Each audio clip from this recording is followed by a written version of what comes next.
Welcome to our class on Hebrews. I'm so excited to jump into this book. Let's do a little bit of an introduction before we start going through it verse by verse.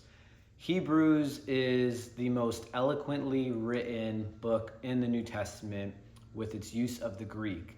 Whoever wrote it, and we don't know who did, was incredibly intelligent, used the language in a way none of the other New Testament writers used it or probably were even able to use it. And the theology, the beauty that comes out of it is absolutely incredible. So this book is amazing from beginning to end. It glorifies Jesus in a way that we just don't see anywhere else. And as you get through it and go verse by verse and understand the themes and the culminating arguments that the author is using, it just is incredible. So I want to talk a little bit about why the book of Hebrews was written. It is actually better described as the Sermon of Hebrews. So the book of Hebrews was written like a sermon would have been written. So the writer intended, as all the new books of the Bible were intended to, be read out loud. And he could not be there himself to preach the sermon. So instead, he wrote out this sermon.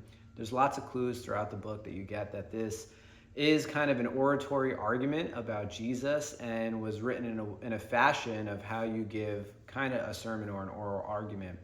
And so it is written in the beauty of that. And so the Sermon of Hebrews, even though we don't know who the writer is, like I said before, what we do know is he was most likely one of Paul's disciples. And you can tell that because how they talk about theology in certain ways is incredibly similar. So a lot of Paul's theological veins, we see those theological veins in the book of Hebrews.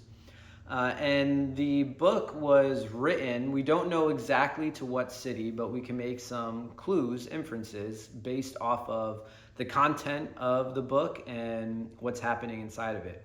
So the best guesses from scholars are it's written to one of two major cities, either Rome or Jerusalem. And the writer wrote this letter to the Hebrews because they were facing persecution. They had already faced persecution and they were about to face even more persecution. And what was happening was in the first round of persecution, most likely a lot of them had lost their possessions, their home, things that were close to them, material possessions. And in the next round of persecution, they were most likely facing death. That's the main reasons why scholars believe it is either Rome or Jerusalem, because of the accounts of persecution we have towards Christians, the date that it was written, all of that. And so what I am going to, based off my studies, main thing I thought was it is probably written to the church in Rome. And so you have to imagine this is a house church. If we think about what was going on in the city of Rome, we can probably narrow this down to around the time of Nero or a little after Nero, which is when Christians started to be persecuted en masse. Nero had decided to blame Christians as kind of the new kid on the block in Rome, the new cult, as they used to be called, religions. We didn't have religion back then. They were cultic practices. So the new cult on the street was Christianity, and Nero made a devastating mistake. His image was terrible in Rome, and Rome, a third of the city burned down. And so when he was trying to figure out, who do I blame? He decided to blame the Christians. And so persecution ensued, and persecution just kept on getting worse and was going to continue to get worse for the Christians there.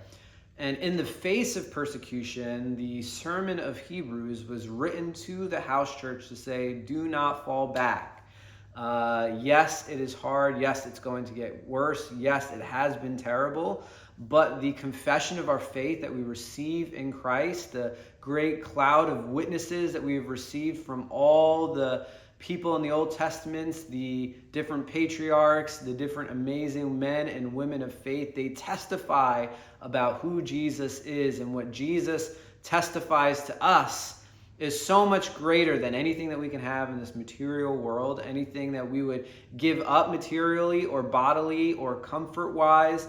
What we receive instead is so much greater. So the sermon of Hebrews, we really have to keep this in mind, that it's written to a house church, that house church is facing persecution, is going to face worse persecution, and to be quite frank, they're starting to doubt. They're starting to lose hope, and they're starting to walk away from their confession of faith.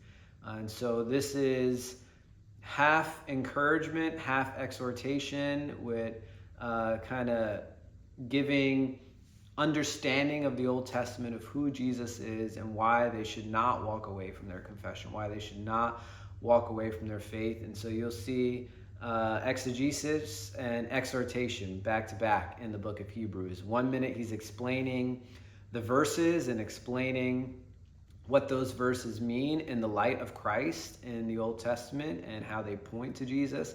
And then the next minute, like a pastor, is exhorting them. Don't give up. Don't walk away from your faith. Keep on meeting together.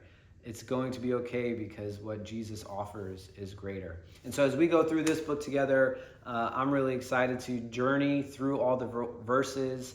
We're going to hit some amazing things. We're going to expand our Christology, or our understanding of Jesus. We're going to expand our love for him, expand our love for the word. We're really going to dive into the Old Testament and a lot of the major stories and themes of the Old Testament and how they point to Jesus and how Jesus rises above all of them to give us something greater than we've ever had in history.